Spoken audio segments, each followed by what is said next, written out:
Bien. Donc, avant d'ouvrir ce débat, quelques précisions complémentaires. Effectivement, 2 communes ont été sélectionnées d'entrée de jeu. Pardon, je devrais commencer en vous disant plusieurs choses avant de rentrer dans le détail. Premièrement, il y a urgence. Nous sommes dans l'illégalité actuellement, puisque la loi Taquet, votée en 2022, mais dont les décrets d'application sont parus en 2024, interdit l'hébergement hôtelier.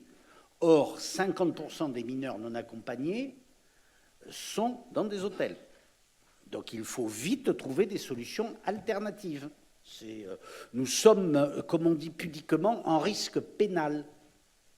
Imaginez qu'un hôtel dans lequel il y a des mineurs non accompagnés flambe, ça s'est déjà passé dans d'autres communes, qu'il y ait des morts, notre responsabilité pénale est directement engagée. Bien. Et puis, il y a un souci de respect de la loi. À partir du moment où la loi est votée, la loi doit être mise en application. Donc ça, c'est la première chose.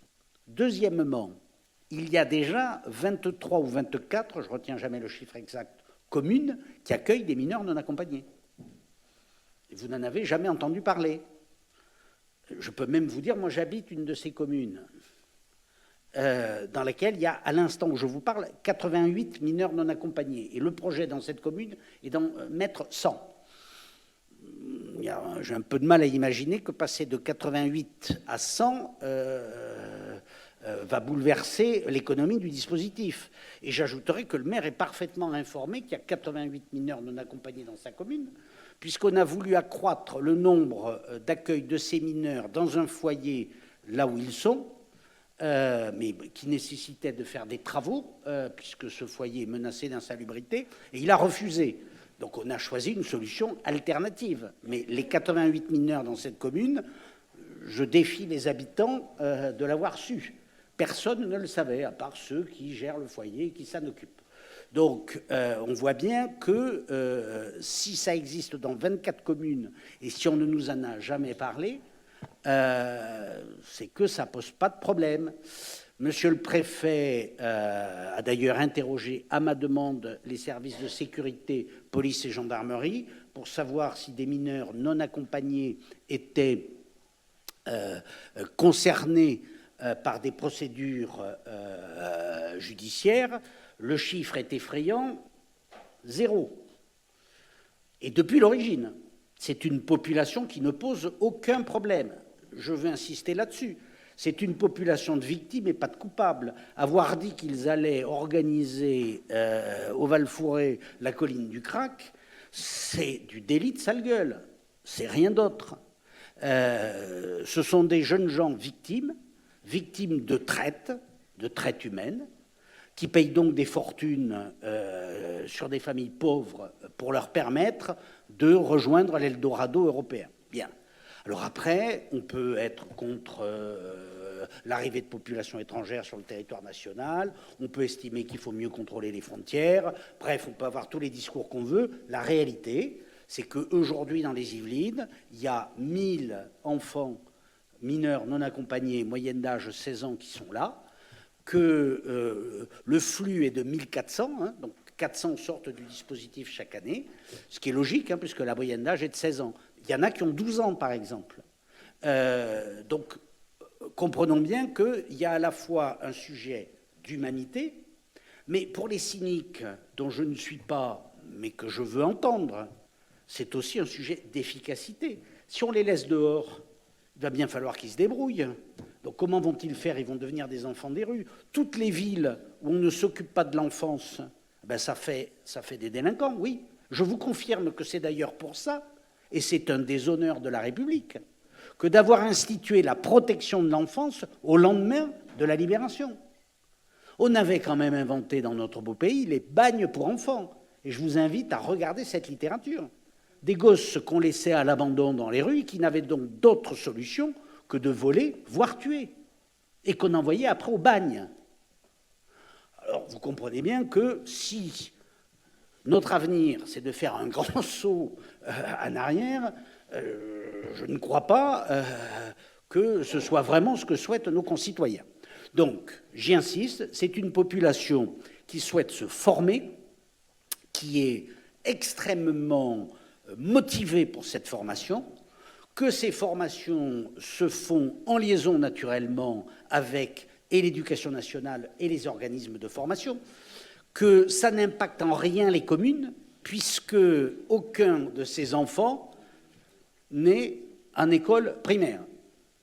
Au plus bas, ils sont au collège, au plus haut, ils sont au lycée ou dans des structures de formation professionnelle. Donc c'est quelque chose de neutre pour les équipements communaux. Ça n'a pas de coût pour les communes. Ça ne pose pas de problème de sécurité. Donc, et ça préexiste. Encore une fois, il y a 24 communes. J'ai entendu même l'argument dans la deuxième commune que ça représente 10% de la population, dans la commune de Chappey. Il y a une autre commune dans les Yvelines où ça représente 10% de la population. Je ne vous le dirai pas en public, parce que les médias sont là, ils vont se précipiter dans cette commune, et je n'ai aucune envie que les médias se précipitent dans cette commune, parce que ça va créer des polémiques supplémentaires. Je peux vous garantir que ça me fait beaucoup rire quand on connaît la qualité de cette commune, et la qualité reconnue. Et vous n'en avez jamais entendu parler. Donc voilà. Et c'est pas une commune, c'est pas Versailles. D'accord ? Ce n'est pas une commune de 80 000 habitants dans laquelle on ne verrait pas. C'est une commune de 4 000 habitants dans laquelle il y a 300 mineurs non accompagnés. Et personne n'en a jamais entendu parler. Voilà. Donc, qu'on ne vienne pas créer des problèmes qui n'existent pas. Alors, je fais une exception à Mantes-la-Jolie parce que j'ai bien compris que parler de ce problème, c'était essayer d'embarrasser un conseiller municipal d'opposition qui m'est cher pour ne pas parler des autres problèmes. Ça, je peux concevoir la tactique politicienne. Mais ne nous laissons pas entraîner dans ces médiocres polémiques. C'est une politique nécessaire pour des raisons humanitaires comme pour des raisons de sécurité. C'est une politique qui nous est imposée par la loi et c'est une politique qui va être en plus, alors j'ai honte de le dire, mais il faut quand même le dire parce que des contribuables nous écoutent. Elle sera moins onéreuse que ce que nous subissons aujourd'hui. Aujourd'hui, nous finançons des hôteliers pour des hôtels dont je préfère ne pas utiliser de qualificatif, pour un coût annuel, pour la place d'hébergement, donc le coucher et le manger, 20 000 € par an. Un des objectifs, justement, de ces villages pour enfants, mineurs non accompagnés, pardon, j'ouvre une parenthèse, je reviendrai sur ma parenthèse après. Donc, un des objectifs est de baisser sensiblement le coût, c'est-à-dire d'au moins 30%. Coût d'amortissement de ce que nous allons créer, qui sont donc des chalets provisoires. Pourquoi des chalets provisoires ? Des chalets d'abord parce que ce sont de petites unités, provisoires parce qu'ensuite, ça sera donc modulable, et nous pouvons espérer que dans le temps, si on n'arrive toujours pas à réguler les flux, que l'État prenne en charge cette politique. J'en doute, mais enfin, on peut toujours... Et puis ça permet de toute façon d'apporter des réponses dans l'urgence, puisque nous sommes en situation d'urgence. Donc toutes les raisons convergeaient pour qu'on soit dans la sélection d'un mode d'habitat provisoire. Donc des chalets qui accueilleront 4 personnes, donc 4 mineurs non accompagnés, dans des villages plafonnés à 100. Prenons l'exemple de Mantes-la-Jolie, puisqu'elle est citée, la ville, dans la délibération, pour vous dire qu'on ne fait pas n'importe quoi.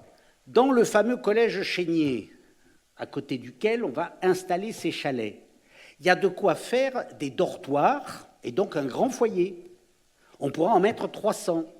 C'est naturellement une solution que nous avons refusée, parce que nous la considérons comme inhumaine. Elle est très commode, mais elle est inhumaine. Donc on ne fait pas n'importe quoi. On essaye de porter une politique qui soit à la fois une politique légale, humanitaire, qui assure la sécurité de nos concitoyens et qui coûte le moins cher possible, en tout cas moins cher que ce qu'on dépense aujourd'hui. Donc pardonnez-moi de le dire comme ça, je pense que c'est une politique vertueuse. Je le dis avec sincérité. Il n'y a pas d'effet oratoire derrière ça. On ne peut pas faire autrement. Que ça nous casse les pieds, bien entendu. Moi, je découvre ce problème depuis combien de temps on est concerné, Sandra ? 10 ans ? Oui, on va dire que ça a commencé avec effectivement il y a 15 ans, mais très. Oui. Et donc, ça a commencé à nous préoccuper il y a 8-9 ans.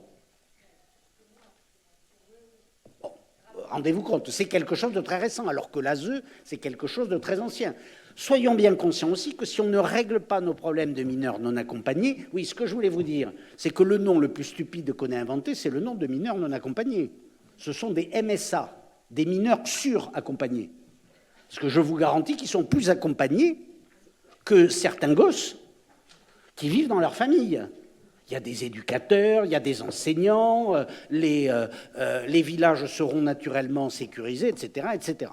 Donc, c'est une politique dont je vous assure qu'elle est nécessaire, car si nous ne la faisions pas, elle entraînerait immanquablement une dégradation de notre capacité sur l'ASE traditionnelle. Parce que ce système qui est extrêmement onéreux, 25 millions d'euros, quand on est parti, donc il y a 10 ans, de zéro. Et ça monte chaque année. Donc nous sommes bien obligés d'apporter des réponses. Donc soyez vraiment, mes chers collègues, convaincus que c'est la réponse. Bien entendu, on peut toujours essayer de faire la politique de l'autruche, mais je pense que c'est effectivement la pire des politiques que de faire la politique de l'autruche. Voilà mes commentaires. Avez-vous des questions sur cette délibération? Ou des remarques, bien entendu? Monsieur Bax de Keating, monsieur le vice-président. Merci, monsieur le président. Vous avez tout expliqué. Il n'y a rien à rajouter, hormis juste qu'il y a un amalgame aussi qui peut être fait souvent par rapport aux médias, c'est que mineurs non accompagnés égale délinquants. Il faut préciser qu'il y a deux types de mineurs non accompagnés. Il y a ceux que nous avons et il y a des filières de délinquance et d'immigration qui existent réellement dans ce pays, mais nous, on ne les voit pas dans nos institutions. C'est-à-dire que les jeunes mineurs non accompagnés délinquants ne restent pas dans les institutions du département avec l'éducateur, etc. Ils font partie de filières de délinquance, ils sont à Porte de la Chapelle, ils sont envoyés faire des cambriolages, etc.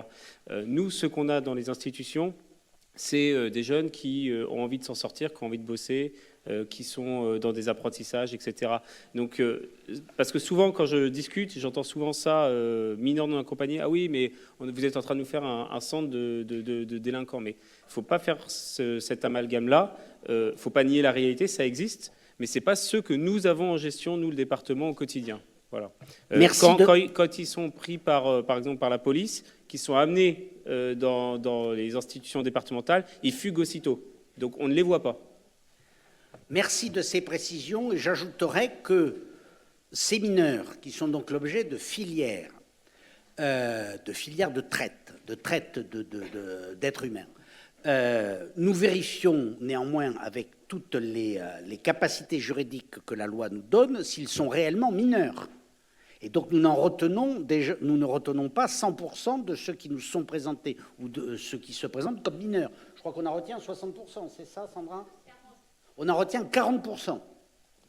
Donc ces mineurs sont de vrais mineurs qui n'ont pas de liens familiaux avec des majeurs en France. C'est la définition, vous l'avez dans le petit document qu'on distribue, c'est la définition des mineurs non accompagnés.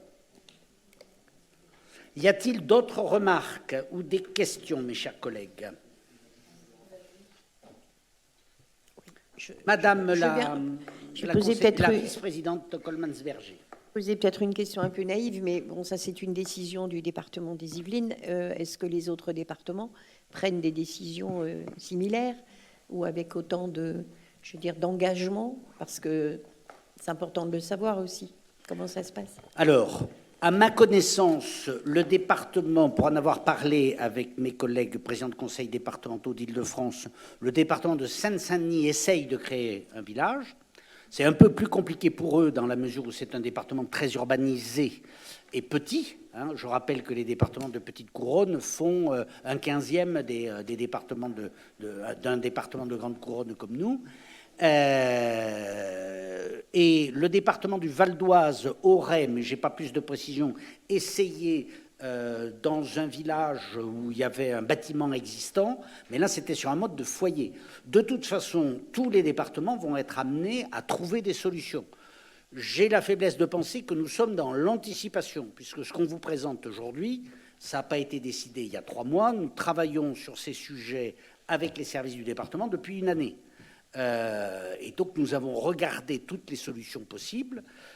On a assez vite écarté la solution des foyers, puisque justement on l'écarte pour nos propres mineurs.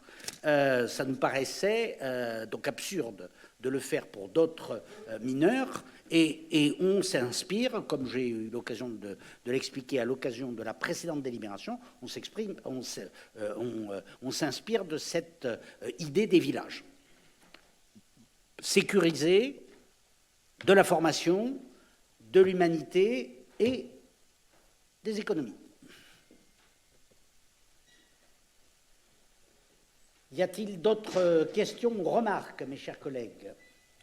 Donc on va passer au vote. Y a-t-il des oppositions, des abstentions, des non-participations au vote? C'est donc adopté et je vous en remercie, car c'est une position qui est courageuse, claire et d'une grande humanité, et ça ne me surprend pas de vous, mes chers collègues.